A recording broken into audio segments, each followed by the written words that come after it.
So it's officially been 2 months since the last Mirandus playtest, and I can confirm, finally, that the withdrawal symptoms from the playtest are finally starting to subside. What's going on, guys? In today's video, I wanted to sit down and I actually wanted to talk about my low budget strategy for Mirandus, because in the last playtest, I talked to a lot of people, and it seems like a lot of people are in the same boat. You know, we don't have these massive budgets to spend on the game. And so what I wanted to do is I kind of wanted to talk through my thought process and how I'm navigating my own personal low budget strategy for the game. Now, keep in mind, this is not financial advice. I'm not telling you to do these things. I'm just saying what I am currently doing with my low budget for the game. I also want to preface this by saying that low budget is subjective. You know, $100 might be a super high budget for some people, whereas $10,000 might be a super low budget for some people. So I'm going to actually be giving different budget ranges and what I would do with that specific amount of money. But before we get too far in the video, I first want to introduce myself if you haven't met me yet. So my name's Jake and I make content all about Mirandus. So if you're looking for more consistent Mirandus content updates, then hit that subscribe button. I'd love to see you on this page again. If not, then I appreciate you stopping by and I hope to see you again sometime. But without further ado, let's hop into my low budget strategy for Mirandus. So in today's bear market, we can get some crazy deals on different Mirandus assets. So this video is being recorded in July of 2023, and we're currently, I think we've kind of hopefully bounced from the bottom. I'm not really sure. Currently, relative to where prices have been, you can get some really good deals on Mirandus assets. So the three budget ranges we're going to be covering today are going to be under $100. It's going to be $101 to $1,000, and then we're going to do $1,000 to $5,000. In anything over $5,000, I don't consider you low budget.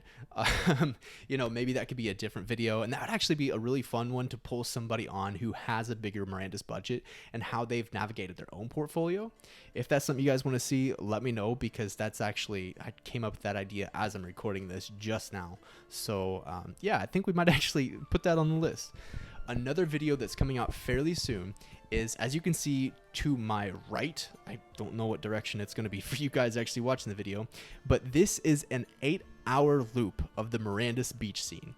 So if any of you Mirandus fiends would like an 8-hour beach loop with the included audio, let me know in the comments below, because I might actually throw this up. I've listened to it all the time. It's kind of like white noise, and it's perfect. It helps me with my withdrawals a little bit. Okay, so let's now start talking about my low budget strategy for Mirandus. So the first category is going to be under $100. Now, in today's prices, you can actually do quite a bit with $100. Absolutely, I would go with some sort of exemplar. That's really about the only thing you can do. You might be able to get some buildings, or like a dragon card or something like that, but your hands are tied a little bit with $100. This should go for every single category. This should go for every single person. You should always be putting offers on items in OpenSea. Unless you really need something right then, always put offers instead of buying it outright. So what I would do with $100 is I would definitely put offers on either an orc or a dwarf. If you get lucky enough, maybe you can get a halfling, but I don't think that somebody will go that low. With orcs and dwarves, I've seen them go as low as 100, and I really think that for $100, you're getting a really good deal. Which ones is very subjective to your play style. Now, I personally really like adventuring, and the good thing about orcs and dwarves is they're both adventuring exemplars. Depending on the exemplar itself, I would probably go with a Glimmering Clan dwarf or a hollower, because I really like mining. Also, I really like adventuring, like I said, so maybe that one's really hard, just to be able to pick one exemplar. But yeah, put offers on your favorite exemplar. Really, if you wanted more exemplars, you could probably pick up 2 human exemplars for $100 if you were to get lucky enough and put offers in, because I've seen some go pretty low right now. Okay, now let's talk about the second category, which is $101 to $1,000. Now, with this budget range, you've got quite a bit more breathing room. So you're not tied to just one exemplar. Now, personally, for Mirandus, I plan on playing mainly one exemplar, maybe 2 or 3, depending on, the time of day or the skills needed or something like that. But I think that I'm really going to focus on leveling up one exemplar. That way I can get, to the end game as fast as I can. Because if you focus on 2 or 3 or 5 or 10 different exemplars, you might be able to be a more well-rounded individual in terms of what you can do in the game. But your progress is going to be limited to that early to mid-game stage, because your efforts are going a bunch of different places. So even with $1,000, you're still not talking about a ton of money in terms of what you can do. But I would personally try to pick up, for $1,000, it's going to be kind of tough, but I would try to pick up an elf. An elf is going to be... I don't know if they've went for $1,000 yet. I think that there have been some that have went under 1,000, but I would definitely put an offer on elves. If in an allotted time frame you actually can't get an offer accepted on an elf and you don't want to miss out on these good prices, then I would probably go the homestead cheaper exemplar route. So I personally still don't own a homestead. I really need to pick one up. But I would probably try and pick up a homestead, because right now they're selling for like $750. I've seen I'd say like 700 to 1,000. So if you're able to pick up a homestead for that $750, that still leaves you with $250 to buy another exemplar. With $250, you could probably get a halfling. I don't know what the going rate on those are, but you could probably get a halfling if you wanted. Or if you wanted to save a little bit and you wanted to get like an orc dwarf or even a human, you could save even more.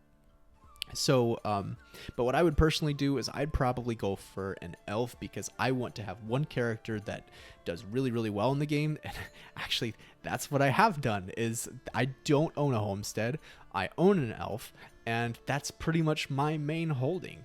So that's, I'm literally just telling you what I'm doing.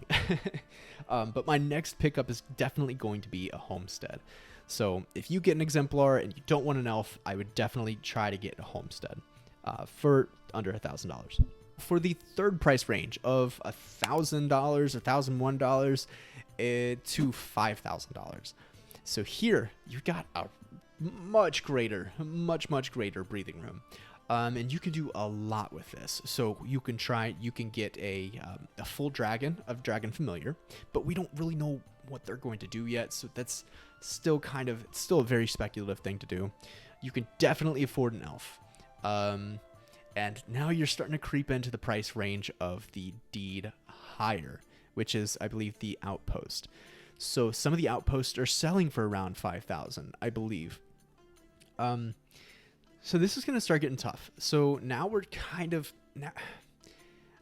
and this is how I would go about things. I know that some people would do things differently, but I would probably try to get a single exemplar once again, and try to get an outpost.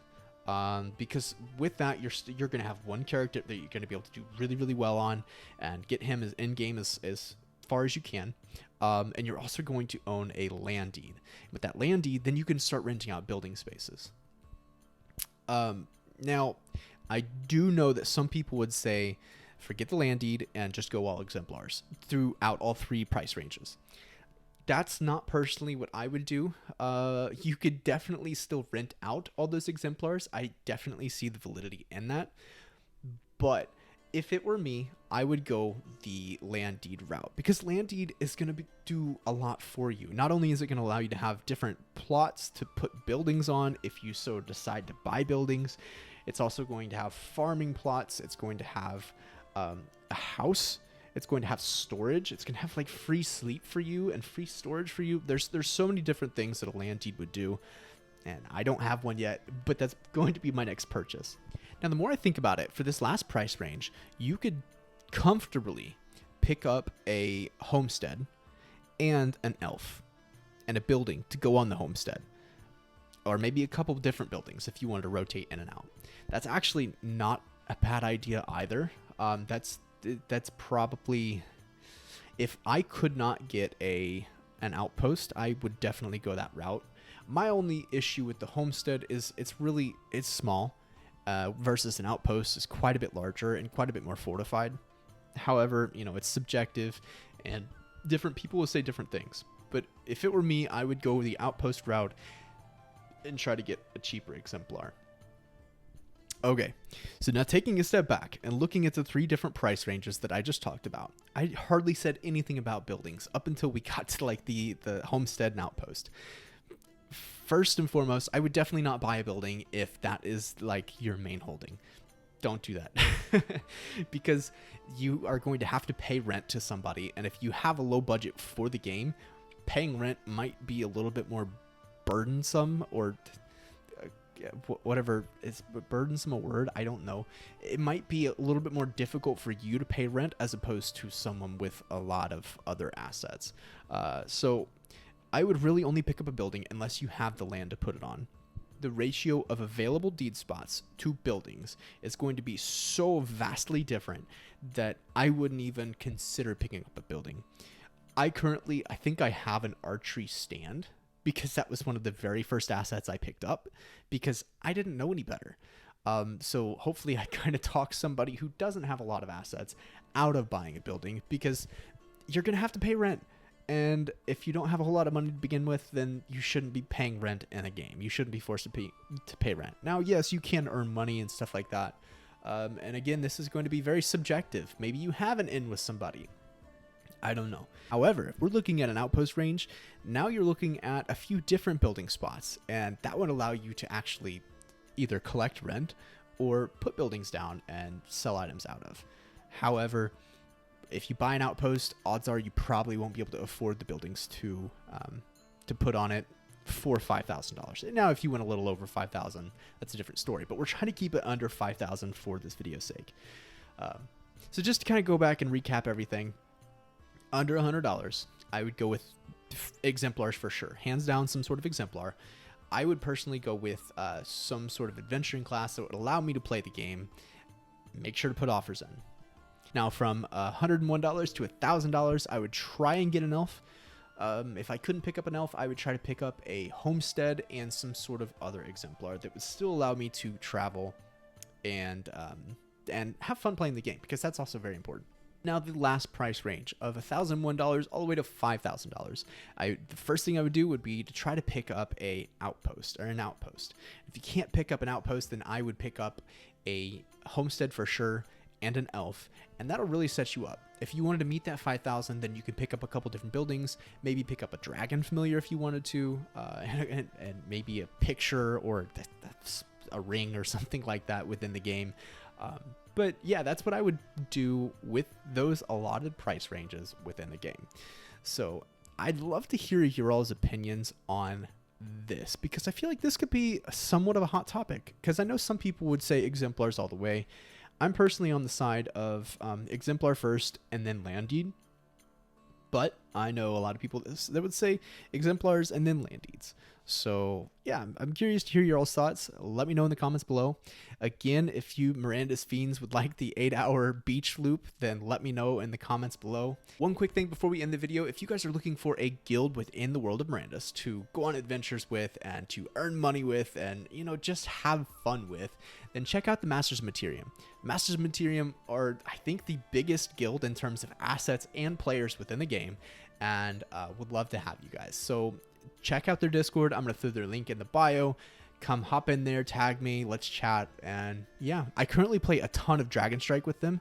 And if you guys are into Dragon Strike, I think I'm kind of considering starting to make a couple Dragon Strike videos, because I'm actually having a ton of fun with that game. I've got a pretty good team, and I'm doing end game stuff now, and it's a lot of fun. And I'm trying to use some of the winnings from Dragon Strike to migrate over to Mirandus. So we'll see how that goes. But regardless, thank you guys so much for watching, and I will catch y'all in the next one. Peace.